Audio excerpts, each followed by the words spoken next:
देखो तो बायोलॉजी में हमारा जो पहला चैप्टर है यानी बायोलॉजी क्लास, आज पहला क्लास है और इसमें हमको बायोलॉजी में क्या पढ़ाना। पहली बात तो ये कि बायोलॉजी है क्या, बायोलॉजी टर्म बायोलॉजी, इसमें हम किसकी स्टडी करते हैं, जो लिविंग है उनकी स्टडी की जाती है, वो चाहे प्लांट हो और चाहे आपके एनिमल।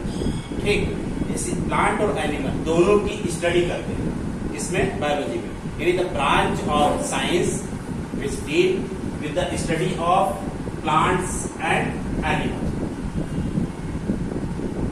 ठीक, तो ये बायोलॉजी की डेफिनेशन होती है। अब बायोलॉजी का चैप्टर जो आपको पढ़ना है वो हाई स्कूल में जो पहला आपके चैप्टर है वो है लाइफ प्रोसेस। लाइफ प्रोसेस मतलब क्या हुआ, जो लाइफ हमारी है उस लाइफ में हम कौन कौन सी प्रोसेस करते हैं, क्या क्या करते हैं। तो चाहे देखिए यूनिसेलुलर हो या मल्टीसेलुलर हो या फिर प्लांट्स हो। ठीक, प्लांट्स भी यूनिसेलुलर होते हैं।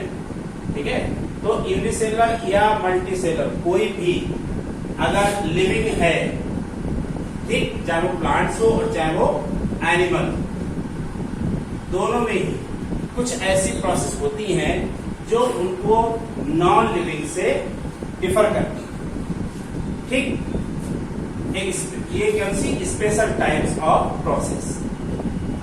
भाई हम लोग हैं, हम अपनी बात करते हैं, हम लोग खाना खाते हैं, ठीक, सांस भी लेते हैं, ग्रोथ भी होती है, ये सारी चीजें होती हैं, रिप्रोडक्शन भी होता है, पसीना भी आता है, एक्सक्रीशन होता है। तो ये सब हो रहा है क्या एक पत्थर में या एक बुक में, ये सब प्रोसेस होती हैं। आप कहोगे वो ऐसा कुछ नहीं करती, यानी नॉन लिविंग और लिविंग में जो डिफरेंस हमने पढ़ा था 9th क्लास में वो यहीं से स्टार्ट होता है।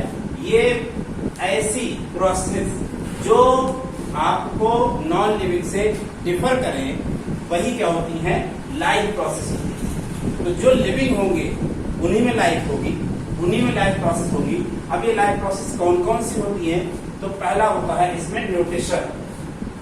न्यूट्रिशन क्या है, जैसे हमने फूड लिया और खाया, उसको चबाया, चबाने के बाद उसको डाइजेस्ट किया और वो हमारी बॉडी का एक पार्ट बन गया।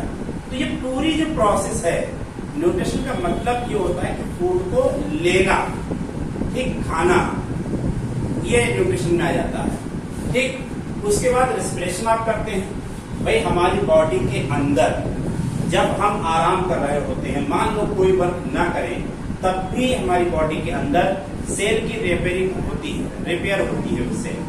ठीक, उनमें टूट-फूट होती है, नई सेल्स बनती हैं, पुरानी टूट-फूट होती है, मरम्मत होती है पुरानी की। ठीक है, कुछ नई भी बनते हैं, कुछ पुरानी होती है, टूट-फूट जाती है, उनकी मरम्मत भी होती है। तो उसके लिए क्या होता है कि हमें एनर्जी की जरूरत होती है, और वो एनर्जी हमें कहाँ से मिलती है, तो वो एनर्जी हम जैसे न्यूट्रिशन के थ्रू फूड लेते हैं और वो पहुंचता है मटेरियल हमारी बॉडी के अंदर, फिर रेस्पिरेशन से हम ऑक्सीजन लेते हैं। ठीक, फिर क्या होता है, उसका ऑक्सीडेशन और उससे एनर्जी रिलीज होती है। यानी ये दोनों ही चीजें बहुत जरूरी हैं किसके लिए, एनर्जी लेने के लिए। जो हम डेली वर्क करते हैं, हाथ पैर चलाते हैं, पढ़ाई कर रहे हैं, ठीक, कोई भी आप वर्क कर रहे हैं तो उसके लिए एनर्जी की जरूरत होती है। वो एनर्जी हमको न्यूट्रिशन से मिलती है और रेस्पिरेशन के। ठीक, रेस्पिरेशन इसलिए जरूरी है क्योंकि जो आपने न्यूट्रिएंट लिया है, जो डाइजेस्ट होने के बाद हमारी बॉडी पहुंचा है, जैसे ग्लूकोज है, तो ग्लूकोज का ऑक्सीडेशन होता है। जब ये ऑक्सीडेशन होगा तो ग्लूकोज कन्वर्ट हो जाता है किसमें, CO2 में, कार्बन डाइऑक्साइड और वाटर, और इसमें ढेर सारी एनर्जी रिलीज होती है जो हमारी डिफरेंट जो एक्टिविटीज हैं उसमें ये कंज्यूम हो जाती है एनर्जी। ठीक, तो इसलिए हमको रेस्पिरेशन जरूरी है क्योंकि इससे हमको एनर्जी मिलती है, और जो हमारी कार्बन डाइऑक्साइड यहाँ रिलीज हुई है उस कार्बन डाइऑक्साइड को बाहर निकाल दिया जाता है। तो रेस्पिरेशन में यही होता है कि ऑक्सीजन लेते हैं और कार्बन डाइऑक्साइड बाहर निकालते हैं।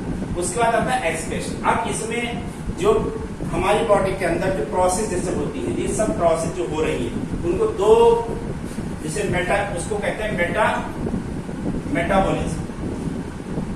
अब ये मेटाबॉलिज्म जो है, मेटाबॉलिज्म में मेटाबॉलिक रिएक्शन होती है।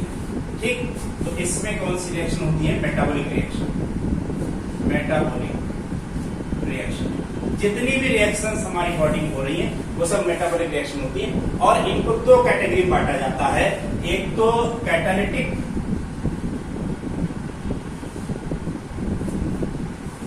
और एक कैटालिटिक, ई को कहते हैं कैटाबोलिक, कैटाबोलिक रिएक्शन, ठीक। और दूसरी होती है anabolic reaction, anabolic reaction. Catabolic reaction और एनाबोलिक रिएक्शन, ये रिएक्शन दो तरीके की होती है।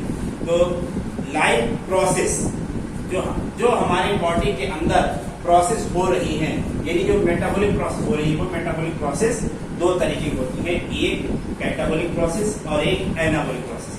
अगर हम ठीक से कहें तो इसमें कहोगे कि एक रिएक्शन में, जैसे आपने फूड खाया और फूड लिया और फूड लेने के बाद उसको ब्रेक किया गया, तोड़ा गया, तो तोड़ना पहले तो वो जाएगा, एब्जॉर्ब होगा और हमारी बॉडी का पार्ट बनेगा। तो जब बॉडी का पार्ट बना यानी बॉडी में लगा, तो वहां पर क्या हो रहा है, कोई चीज बन नहीं है। फिर उसके बाद क्या होता है, जब हमें एनर्जी की जरूरत पड़ती है तो यही न्यूट्रिएंट जो है वो क्या होते हैं, टूटते हैं। जैसे ग्लूकोज है वो ऑक्सीजन की प्रेजेंस में कार्बन डाइऑक्साइड वाटर में टूटता है। तो ये ब्रेक वाली रिएक्शंस होती है। तो हमारी बॉडी के अंदर दो तरीके की रिएक्शंस होती है, एक वो रिएक्शंस जिसमें कोई चीज बनती है और एक वो रिएक्शंस जिनमें कोई चीज टूटती है, ठीक। तो दो रिएक्शन हो गई, एक बनाती है और दूसरी तोड़ती है, ठीक है।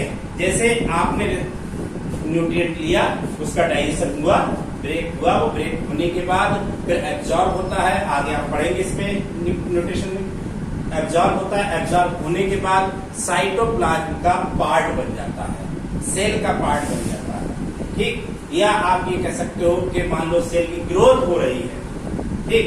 पहले इंसान दुबला पतला था, मोटा हो गया, तो कैसे मोटा हो गया, तो कोई चीज उसकी बॉडी के अंदर बनी होगी ना। तो बनने वाली प्रोसेस होती है और एक टूटने वाली प्रोसेस होती है।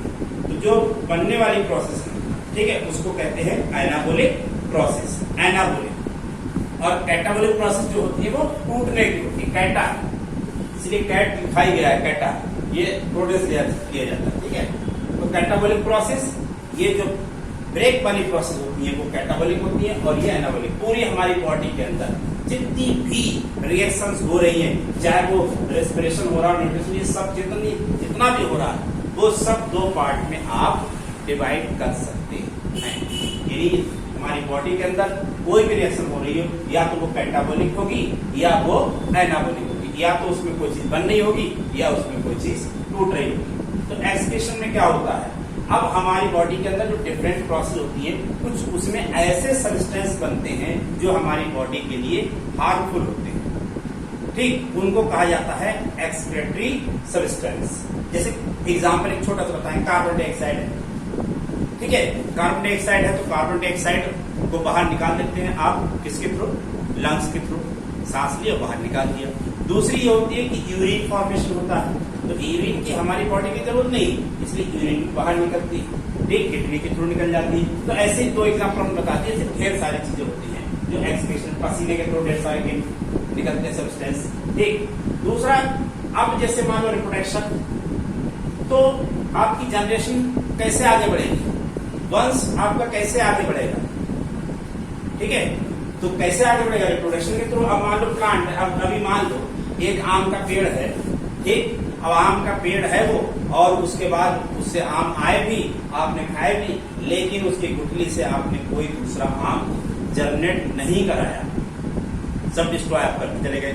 एक टाइम ऐसा आएगा कि वो आम बुढ़ा हो जाएगा, गिर जाएगा आंधी तूफान में, और उसके बाद फिर क्या होगा, फिर आप आम नहीं खा पाएंगे, ठीक। हर प्लांट हो चाहे वो एनिमल हो, यही होता है। हम क्या करते हैं कि उसको वंश को आगे बढ़ाने के लिए, ठीक, ये प्रोसेस जरूरी है रिप्रोडक्शन। तो रिप्रोडक्शन क्या होता है, प्लांट हो या एनिमल, वो ऐसी प्रोसेस जिसमें वो अपने ही जैसे दूसरे स्पीसीज को वो प्रोड्यूस करे। जैसे अब इंसान है तो इंसान का बच्चा इंसान ही होगा, ठीक है। जो एक कुत्ता होता है, कुत्ते कुत्ते का बच्चा जो है वो पिल्ले होंगे, कुत्ते बाद में बनेंगे। ठीक है, तो ऐसे जो भी चीज है एनिमल, तो एनिमल क्या करता है, अपने को सेव करने के लिए, अपने को बचाने के लिए, अपनी ऐसे और वो प्रोड्यूस करता चला जाता है ताकि हमारा वंश जो है वो समाप्त ना हो। ठीक, तो वो प्रोसेस जिसमें कोई भी एनिमल या प्लांट अपनी जैसी स्पीसीज को प्रोड्यूस करे, न्यू स्पीसीज को प्रोड्यूस करे, तो उस प्रोसेस को आप कहते हैं रिप्रोडक्शन। अब ग्रोथ, बच्चा छोटा सा पैदा होता है, धीरे धीरे बड़ा होता चला जाता है? तो ये ग्रोथ होती है, उसके ये ग्रोथ होती है। इसमें साइटोप्लाज्म सेल्स का डिवीजन होता है, एक सेल से 2 सेल 4 सेल, आप पढ़ेंगे आगे सेल डिवीजन, तो सेल डिवीजन होता है, तो उसके थ्रू ग्रोथ होती है। ठीक है, तो ये प्रोसेस जो है आपकी इसमें आती है, किसमें, लाइफ प्रोसेस में। अब आप आगे पढ़ेंगे डिटेल में कि न्यूट्रिशन जो है वो क्या है, ये न्यूट्रिशन क्या है, तो ये अगले वाले वीडियो में बता देंगे कि न्यूट्रिशन क्या है।